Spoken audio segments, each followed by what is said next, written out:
I'm very happy to bring up Sheriff Mullendore from Washington County to talk about the Day Reporting Center. Feel free to continue eating, but we'll roll right into the next presentation. Thank you, Sheriff. Thank you very much. Well, the opportunity to be before you this morning, and it dovetails very nicely with Jack and Patricia's presentation prior to lunch, and now it's my responsibility to keep you awake after lunch. So, with the Day Reporting Center, we've partnered also with the health department. We've had the jail substance abuse program within our jail for about 20 years as well, and it has worked very well. But when we saw the issues with the opioid crisis, we saw that it became more or less just a revolving door.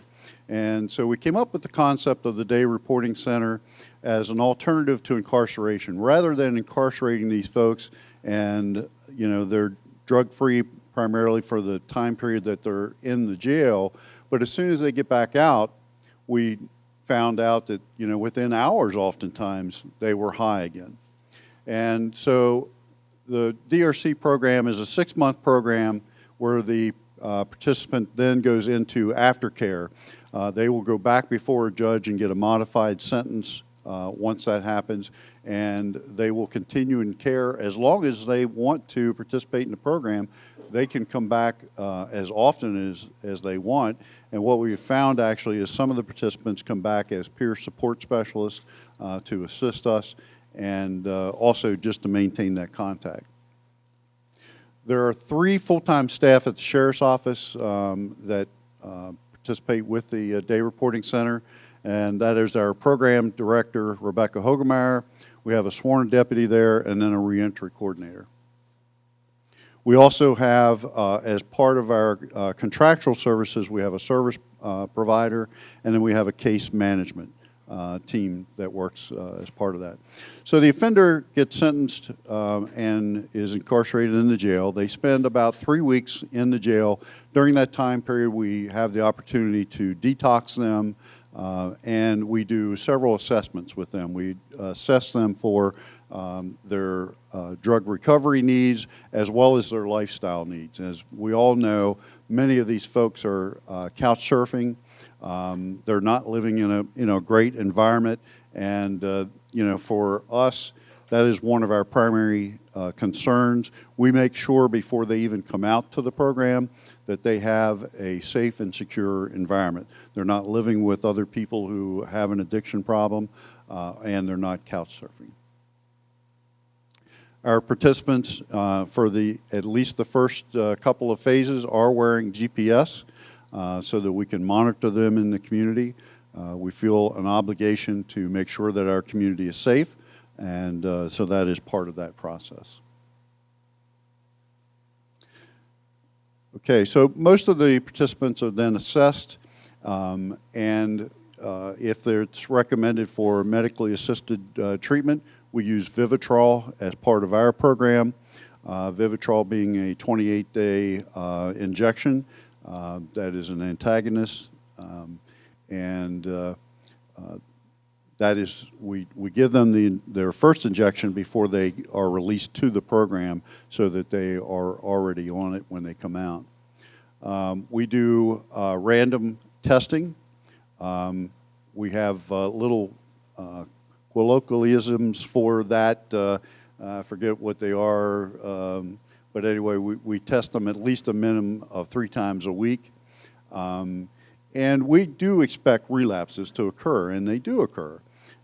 We do not reincarcerate them for the first 3 or 4 relapses that they have.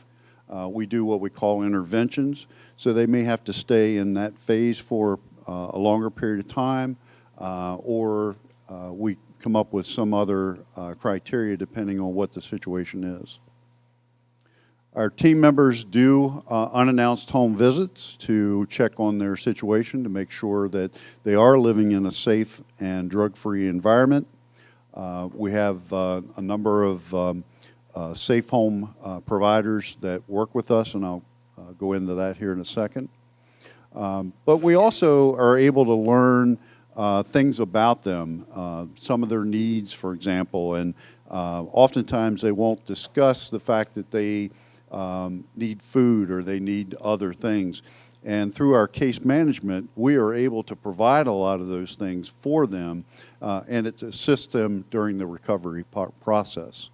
The one thing that we are not able to provide in-house currently is mental health services, but we are working on that. We should be able to do that in-house very shortly as we expand our program.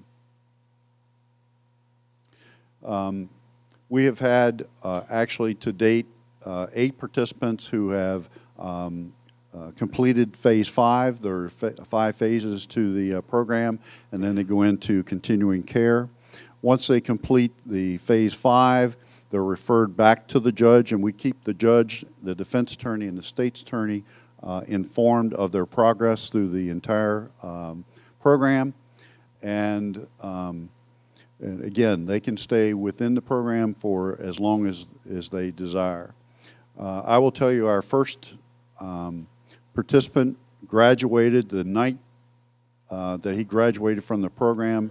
His girlfriend gave him a little baby girl, and the week after that, he became the Employee of the Month for Home Depot for ours. We also have one participant who was awarded a 4-year scholarship for a carpentry program through one of our trade programs. And I think this speaks volume for the program is that we had one individual who came before the parole commission, and that individual turned down parole because he wanted to stay in the program. It's a very highly structured, monitored program, and for a lot of the participants, that's what it takes. So,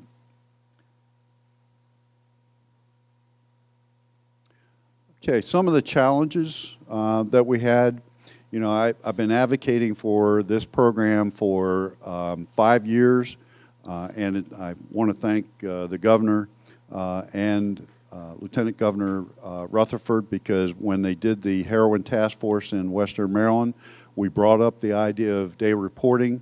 It actually made it in as a recommendation in the final report, and the Governor's Office of Crime Control and Prevention actually funded the first year of the program.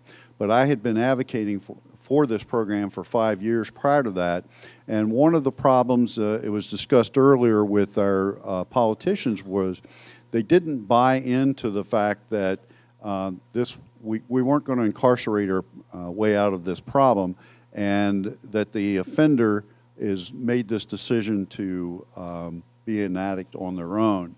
And you know, once we were able to get the heroin task force on board with that, I think it kind of changed the minds of the commissioners, and now they are on board with the program as well. Another part of this, and I think we've kind of paved the way a little bit for the state of Maryland, was with the judiciary.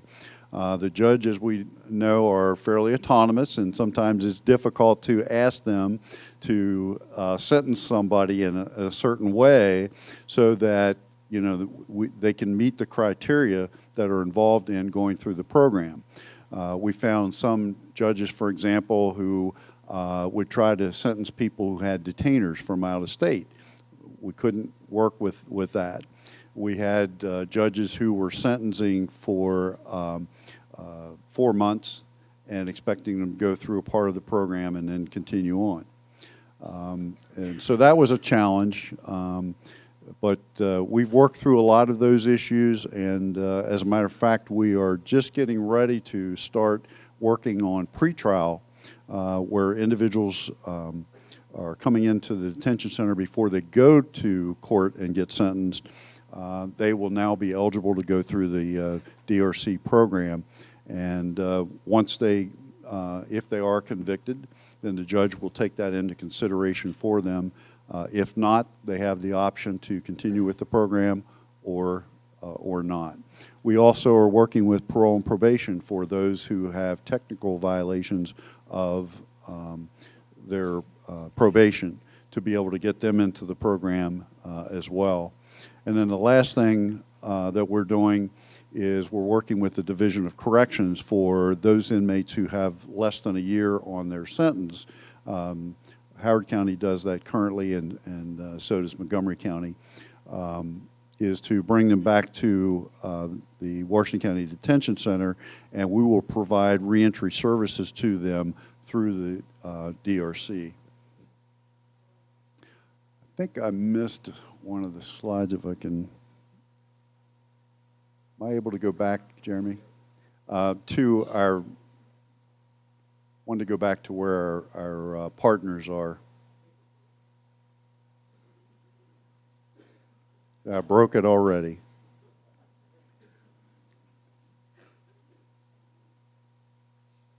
There we go.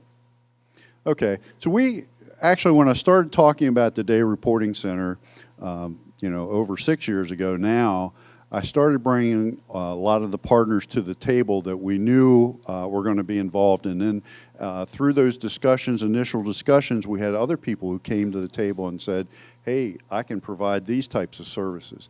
And so now these are our volunteer services.